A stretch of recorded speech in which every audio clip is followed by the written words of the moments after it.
Je m'appelle Camille, j'ai 38 ans et pendant toute ma vie, j'ai cru connaître ma grand-mère.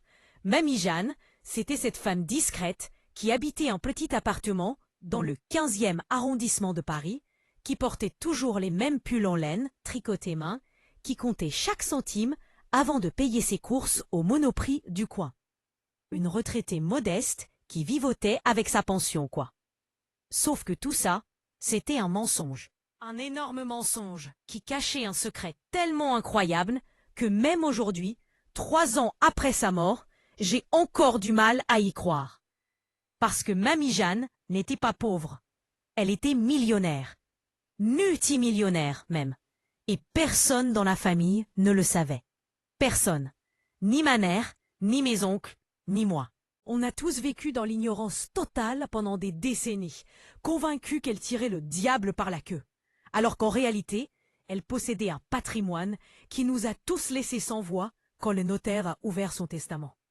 Cette histoire, c'est celle d'une vie doupla absolument incroyable, d'un passado con turbado qu'elle a caché jusqu'à son dernier souffle. Et surtout, c'est l'histoire de comment cette révélation finale a complètement bouleversé ma vision de l'argent, du sacrifice et de ce qui compte vraiment dans la vie. Alors installez-vous bien, parce que ce que je vais vous raconter, c'est du lourd. Et si cette histoire vous touche déjà, abonnez-vous et activez la cloche, parce que les prochaines pourraient bien changer votre rapport à l'argent. Promis. Tout commence en juin 2021. Mamie Jeanne vient de mourir à 87 ans, d'une insuffisance cardiaque. Ça fait 3 semaines qu'on a organisé ses funérailles. Des funérailles simples, presque austères, comme elle l'aurait voulu, pensait-on. Ma mère pleure encore tous les soirs. Mes oncles sont effondrés. Moi, franchement, je suis dévastée. Mamie, c'était ma complice, ma confidente, celle qui m'avait élevée pendant que mes parents bossaient comme des fous pour joindre les deux bouts. On passait des heures ensemble, à boire du thé dans sa petite cuisine, à parler de tout et de rien, à refaire le monde. Enfin, je croyais qu'on parlait de tout. Mais bon, tu vois, le destino, il a ses propres plans. Un mardi matin, on reçoit tous une convocation du notaire. Maître Dubois, un type austère avec des lunettes rondes, installé boulevard Haussmann. On se dit que c'est la routine, qui va nous expliquer les formalités. Peut-être nous annoncer qu'elle a laissé quelques meubles, des bijoux de famille, des trucs symboliques. On s'attend à rien, vraiment. Ma mère a même dit en rigolant dans la voiture. Au moins, elle a pas de dette, la pauvre. C'est déjà ça. Ben oui, parce qu'on pensait tous qu'elle vivait avec le strict minimum. On arrive dans le bureau du notaire. L'ambiance est solennelle, un peu étouffante. Il y a moi, ma mère Sylvie, mes 2 oncles Patrick et Alain et ma cousine Marine. On s'installe autour de cette grande table en bois massif et Maître Dubois ouvre un dossier épais, vraiment épais. Genre 20 cm de documents. Déjà là, je me dis, c'est bizarre, non? Pourquoi autant de paperasse pour une retraitée qui vivait dans 30 mètres carrés? Et puis, il commence à lire. Et là, c'est le choc. Le evento inesperado absolu. Maître Dubois nous annonce d'une voix posée, mais qui trahit une certaine excitation professionnelle, que Jeanne Moreau, notre chère Mamie Jeanne, laisse derrière elle un patrimoine estimé à 8 300 000 €. Le silence, un silence de mort. On se regarde tous, complètement tétanisés. Ma mère devient blanche comme un linge. Mon oncle Patrick se lève d'un bond et crie « Quoi? C'est impossible! Vous vous foutez de notre gueule ou quoi ?» Marine, elle, éclate en sanglots hystériques. Moi, je reste figée, incapable de prononcer un mot. C'est ouf, complètement ouf. 8 millions? Mamie Jeanne? Celle qui nous disait qu'elle ne pouvait pas se payer un nouveau manteau en hiver? Celle qui achetait toujours les marques discount au supermarché? Maître Dubois lève la main pour nous calmer. Il continue. Il nous explique que Jeanne possédait 3 appartements à Paris, un à Bordeaux, un portefeuille d'actions diversifié chez Boursorama et BNP Paribas, incluant des titres LVMH, Total Energy, Hermès, L'Oréal, des ETF internationaux, un PEA plein à craquer, plusieurs livrets A au plafond et même des obligations d'État. Du cash aussi. Beaucoup de cash. Elle avait des comptes à la caisse d'épargne, au Crédit Agricole, à la Banque Postale. Partout. Et personne, absolument personne, n'en savait rien. Ma mère fond en larmes. Pourquoi elle ne nous a rien dit? Pourquoi? Mon oncle Alain, lui, est furieux. On aurait pu l'aider, on aurait pu vivre mieux. Elle nous a laissé crever pendant qu'elle dormait sur un tas d'or. C'est une crise familiale instantanée. Une reviravolte dramatique qui déchire tout ce qu'on croyait savoir sur elle, sur nous, sur notre histoire. Mais la vraie bombe, la vraie révélation finale, c'est ce que Maître Dubois lit ensuite. Parce que Manny-Jeanne a laissé une longue lettre manuscrite, écrite de sa main tremblante quelques mois avant sa mort. Et dans cette lettre, elle raconte tout le secret qu'elle a porté pendant plus de 50 ans. Jeanne n'est pas née dans l'aisance, au contraire. Elle est née en 1934 dans un village misérable de la Creuse, fille d'ouvrier agricole qui n'avait rien. Son passado conturbado commence vraiment après la guerre, quand elle monte à Paris en 1952, à 18 ans, pour travailler comme bonne dans une famille bourgeoise du 16e. Elle gagne une misère, dort dans une chambre de bonne glaciale, envoie tout ce qu'elle peut à ses parents restés au village. À 20 ans, elle rencontre mon grand-père, Marcel, un type charismatique mais fauché, qui bosse comme chauffeur de taxi. Ils se marient en 1955, ont 3 enfants, vivent dans la dèche totale. Marcel boit, dépense tout ce qu'il gagne, ne pense jamais à l'avenir. Jeanne, elle, commence à économiser en secret. 5 francs par-ci, 10 francs par-là. Elle cache tout dans une boîte à biscuits sous leur lit. C'est son trésor de guerre. En 1962, elle trouve un boulot de femme de ménage chez un vieux notaire du 7e arrondissement. Et c'est là que tout bascule. Ce notaire, Monsieur Beaumont, est un homme cultivé, passionné par la finance. Il remarque que Jeanne est intelligente, curieuse, qu'elle pose des questions sur les journaux qu'elle époussette, sur les livres qu'elle range. Alors, il commence à lui parler, à lui expliquer comment fonctionne l'argent, les actions, les obligations, les intérêts composés. Il lui prête des livres, des revues financières. Jeanne dévore tout. Elle apprend, elle comprend. Elle note tout dans un petit carnet qu'elle garde toujours sur elle.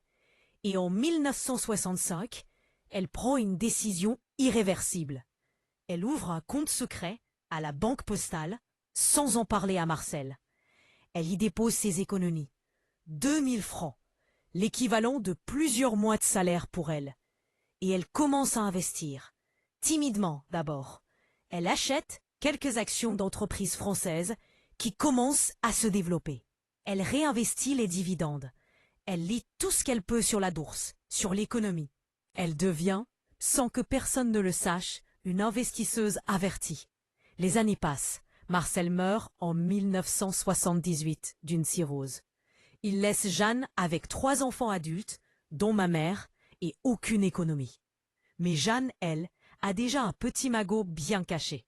Elle continue à vivre modestement, à travailler, à économiser chaque centime. Elle achète son premier appartement en 1982, cash, dans le 15e, grâce à ses investissements. Personne ne comprend comment elle a pu avoir autant d'argent. Elle raconte qu'elle a hérité d'une vieille tante. Tout le monde la croit. Dans sa lettre, Manny-Jeanne explique pourquoi elle a tout caché. Et là, franchement, ça m'a brisé le cœur. Elle écrit « J'ai grandi dans la pauvreté absolue. J'ai vu mon père mourir d'épuisement à 45 ans. J'ai vu ma mère pleurer parce qu'elle ne pouvait pas nous nourrir. J'ai juré que je ne finirais jamais comme eux. Mais j'ai aussi compris que l'argent rend les gens fous. Il détruit les familles, il change les relations, il fait ressortir le pire en chacun. Alors, j'ai décidé de vivre ma vie du plat. À l'extérieur, j'étais la petite Jeanne modeste, discrète, qui ne demandait rien à personne. À l'intérieur, j'étais libre, financièrement libre. Je pouvais aider mes enfants sans qu'ils le sachent, payer des factures en douce, offrir des cadeaux anonymes. Je pouvais dormir tranquille en sachant que si quelque chose m'arrivait, il serait protégé. Mais je ne voulais pas qu'il sache de mon vivant, parce que je voulais pas qu'il change avec moi. Je voulais qu'il m'aime pour ce que j'étais, pas pour ce que j'avais. Cette verdad occulta, ce sacrifice silencieux, c'était son cadeau, sa manière de nous protéger. Elle nous explique aussi qu'elle a financé en secret les études de ma cousine Marine, qu'elle a aidé mon oncle Patrick a remboursé ses dettes de jeu sans qu'il ne le sache jamais. Qu'elle a payé l'opération de ma mère quand elle a eu un cancer en 2010 et que la sécurité sociale ne couvrait pas tout. Tout ça, anonymement, en faisant croire que c'était des associations caritatives ou des aides de l'État. Une victoire silencieuse sur la misère, sur les épreuves, sur tout ce qui aurait pu nous détruire. Du coup, cette errança prohibida, ce patrimoine gigantesque, c'était pas juste de l'argent. C'était des décennies de travail acharné, de sacrificio absolu, de planification minutieuse. Jeanne avait tout organisé. Dans son testament, elle distribue l'argent équitablement entre ses enfants et petits-enfants, avec des instructions précises. Elle nous demande de ne jamais gaspiller, d'investir intelligemment, d'apprendre ce qu'elle a appris. Elle nous laisse même une liste de livres à lire, de conseils financiers, de stratégies d'investissement. C'est son dernier renseignement. Pour moi, ça a été un momento decisivo total, un vrai point de virada dans ma vie. À l'époque, j'étais prof de français dans un collège de banlieue. Je gagnais 1 900 € par mois. Je vivais dans un studio pourri à Mitreuil. Je galérais à payer mon loyer chaque mois. J'avais zéro économie, zéro investissement, zéro vision pour l'avenir. Je dépensais tout ce que je gagnais en sorties, en fringues, en conneries. Typique de ma génération, quoi. Mais là, d'un coup, je me retrouvais avec un héritage conséquent. De quoi changer de vie, de quoi tout recommencer. Mais tu vois, ce qui m'a le plus marqué, c'est pas la somme, c'est la leçon. Manijane m'a appris, même morte, que l'argent, c'est pas une question de combien tu gagnes, mais de ce que tu fais avec. Elle gagnait rien, mais elle a construit un empire. Moi, je gagnais pas si mal, mais je finissais toujours à découvert. C'était une claque monumentale. Une reviravolta totale dans ma conception de la richesse, du destin, de ce qui est possible quand on prend les bonnes décisions. Alors, j'ai décidé de suivre ses traces. J'ai commencé par lire tous les livres qu'elle recommandait dans sa lettre. Père riche, Père pauvre, de Robert Kiyosaki, L'homme le plus riche de Babylone, de Georges Clason, L'investisseur intelligent, de Benjamin Graham. Je me suis inscrite à des formations en ligne sur Udemy et Coursera. J'ai ouvert un PEA chez Boursorama. J'ai commencé à investir dans des ETF diversifiés. J'ai mis en place des virements automatiques chaque mois vers mon compte d'épargne. J'ai téléchargé Linso et Bankin pour suivre mes dépenses. Et franchement, c'était une révélation. Je dépensais 300 € par mois en sorties et bouffe à emporter sans même m'en rendre compte. Du coup, j'ai tout coupé. J'ai fait un budget strict. J'ai arrêté les dépenses impulsives. J'ai appris à cuisiner. J'ai vendu tout ce qui ne me servait plus sur Leboncoin. Avec mon héritage, j'ai acheté un 2 pièces à Vincennes. Cash. Aucun crédit, aucune dette. Ça m'a libéré instantanément. Plus de loyer à payer, juste les charges. J'ai investi le reste dans des actions solides, LVMH, Total Energy, Airbus, des valeurs sûres. J'ai diversifié avec des ETF monde. J'ai mis une partie en assurance vie chez Boursorama. J'ai gardé une réserve de sécurité sur un livret A. Et tu sais quoi? En 3 ans, mon patrimoine a augmenté de 40%. 40%! Juste en suivant des principes simples, en étant discipliné, en pensant long terme. Mais le plus fou, c'est ce qui s'est passé avec le reste de la famille. Au début, l'argent a créé des tensions. Mon oncle Patrick voulait tout claquer dans une voiture de luxe et des vacances aux Maldives. Ma mère voulait tout mettre à la banque et ne plus y toucher. Marine voulait investir dans une start-up bidon. C'était le chaos. Mais petit à petit, en se réunissant, en discutant, en lisant les conseils de mamie, on a tous compris. On a compris que cet argent, c'était pas un ticket de loterie. C'était une responsabilité. Une chance de briser le cycle de la précarité, de construire quelque chose de durable. Aujourd'hui, ma mère a acheté un appartement à Lyon, qu'elle loue. Ça lui fait un complément de retraite confortable. Patrick a remboursé toutes ses dettes et a ouvert un PEA, il investit régulièrement. Marine a utilisé son héritage pour financer une formation en développement web. Elle bosse maintenant en freelance et gagne 3 fois son ancien salaire. Moi, je continue d'enseigner parce que j'adore ça, mais je sais que je suis libre. financièrement libre. Si je veux partir 6 mois en voyage, je peux. Si je veux changer de métier, je peux. Si je veux aider quelqu'un que j'aime, je peux. Cette liberté, c'est le plus beau cadeau que Mamie Jeanne m'ait fait. Et tu sais ce qui est dingue? On a découvert qu'elle avait tenu des carnets, des dizaines de carnets, dans lesquels elle notait toutes ses opérations, ses réflexions, ses stratégies. C'était une vraie passionnée. Elle avait même prévu la crise de 2008. Elle avait vendu une partie de ses actions en 2007 et racheté au plus bas en 2009. Elle suivait l'actualité économique tous les jours. Elle lisait les Échos. Elle regardait BFM Business. Cette femme qu'on prenait pour une petite manie dépassée par la modernité était en réalité une investisseuse aguerrie, plus calée que la plupart des banquiers qu'on croise. Sa vie du plat, c'était pas de la malhonnêteté, c'était de la stratégie, de la protection, du sacrifice. Elle a renoncé au luxe, au confort, à la reconnaissance pour nous assurer un avenir meilleur. Elle aurait pu vivre dans un grand appartement haussmannien, partir en croisière, s'offrir tout ce qu'elle voulait. Mais elle a choisi de rester discrète, de continuer à économiser, à investir, à construire. Pour nous. Pour que le destin de sa famille ne soit plus dicté par la pauvreté, mais par le choix. Cette histoire, elle m'a appris tellement de choses. Elle m'a appris que l'argent, c'est pas sale, c'est pas tabou, c'est un outil. Un outil de liberté, de sécurité, de dignité. Elle m'a appris qu'on peut partir de rien et construire quelque chose d'énorme, juste avec de la discipline, de la patience et de l'éducation financière. Elle m'a appris que le vrai luxe, c'est pas les marques, les voitures, les voyages instagrammables. Le vrai luxe, c'est de ne pas avoir peur du lendemain. C'est de pouvoir dire non à un boulot qui te détruit. C'est de pouvoir aider ceux qu'on aime. C'est de dormir tranquille.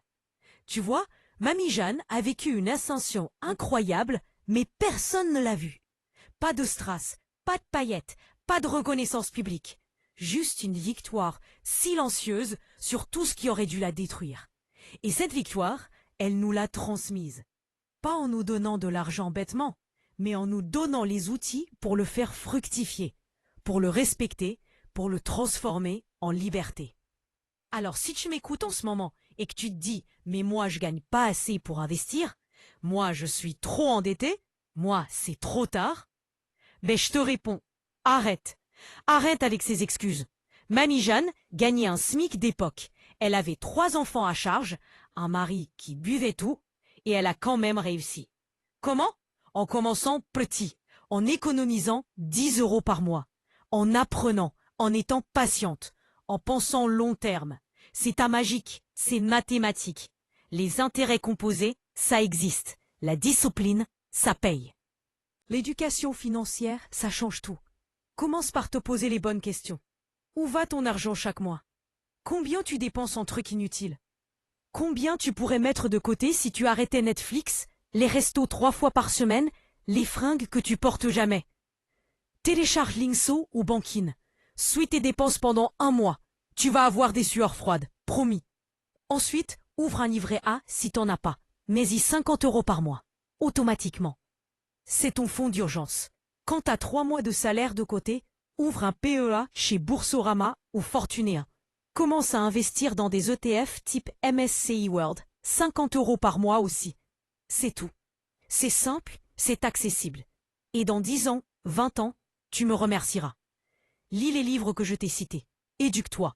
L'ignorance financière, c'est la pire des prisons. Les riches savent ça. Ils enseignent l'argent à leurs enfants dès le plus jeune âge. Les pauvres, les classes moyennes, on nous apprend à obéir, à travailler dur, à économiser bêtement sur un compte courant qui rapporte rien. Mais personne nous explique comment fonctionne vraiment l'argent. C'est un scandale. Alors prends ta revanche, apprends, agis, construis. Et surtout, comprends que le destino, c'est pas quelque chose qui t'arrive, c'est quelque chose que tu construis. Mamie Jeanne aurait pu rester pauvre toute sa vie. Elle aurait pu se plaindre, se résigner, attendre qu'on l'aide. Elle a choisi de prendre le contrôle, de faire des sacrifices, de renoncer au confort immédiat pour la sécurité à long terme. C'est ça, le vrai moment de virada. c'est quand tu arrêtes de subir et que tu commences à décider. Moi, depuis cette révélation finale, j'ai complètement changé. Je vis plus modestement qu'avant, paradoxalement. J'ai compris que le bonheur, c'est pas dans les trucs qu'on achète, c'est dans la tranquillité qu'on ressent. Je dors bien maintenant. Je sais que si je perds mon job demain, je survivrai. Je sais que si un proche a besoin d'aide, je peux la donner. Je sais que ma vieillesse sera confortable. Cette paix, elle n'a pas de prix. Alors voilà, je vais te laisser avec une dernière question, celle que Mamie Jeanne m'aurait posée si elle était encore là. Et toi, quand vas-tu enfin prendre le contrôle de tes finances? Quand vas-tu arrêter de te dire que c'est trop compliqué, trop tard, impossible? Quand vas-tu réaliser que chaque jour qui passe sans que tu agisses, c'est un jour de perdu? C'est des intérêts composés que tu laisses filer. C'est de la liberté que tu abandonnes. Le destin de Mamie Jeanne, c'était pas écrit d'avance. Elle l'a écrit elle-même, ligne après ligne, investissement après investissement, sacrifice après sacrifice. Et aujourd'hui, grâce à elle, notre destin à nous, ses enfants et petits-enfants, il est différent. On a les outils, on a les ressources, on a la connaissance. À nous de jouer. À toi de jouer. Si cette histoire t'a touché, si elle t'a fait réfléchir, si elle t'a donné envie de changer quelque chose dans ta vie, abonne-toi à la chaîne, active la cloche et partage cette vidéo autour de toi. Parce que l'éducation financière, c'est pas réservé à une élite. C'est pour tout le monde. Et plus on sera nombreux à comprendre ça, plus on pourra briser les cycles de pauvreté, construire des vies meilleures. Transmettre de vraies richesses à nos enfants. Mamie Jeanne, si tu m'entends là-haut, merci. Merci pour ton courage. Merci pour ton sacrifice. Merci pour cette leçon magistrale. Tu m'as appris que la vraie richesse, c'est pas ce qu'on montre, c'est ce qu'on construit dans l'ombre. Que la vraie force, c'est la discipline. Que le vrai amour, c'est parfois de garder des secrets pour protéger ceux qu'on aime. Tu étais une guerrière silencieuse, une stratège brillante, une femme extraordinaire. Et aujourd'hui, je marche dans tes pas. On marche tous dans tes pas. Ta victoire silencieuse, elle résonne encore. Elle résonnera toujours. Allez, je te laisse. Réfléchis bien à ce que je t'ai dit. Et n'oublie jamais, ton avenir financier, il commence maintenant. Pas demain, pas l'année prochaine. Maintenant. Alors vas-y, prends le contrôle. Écris ton propre destin. Je crois en toi. Mamie Jeanne croirait en toi aussi. À bientôt. Et prends soin de toi. Bisous.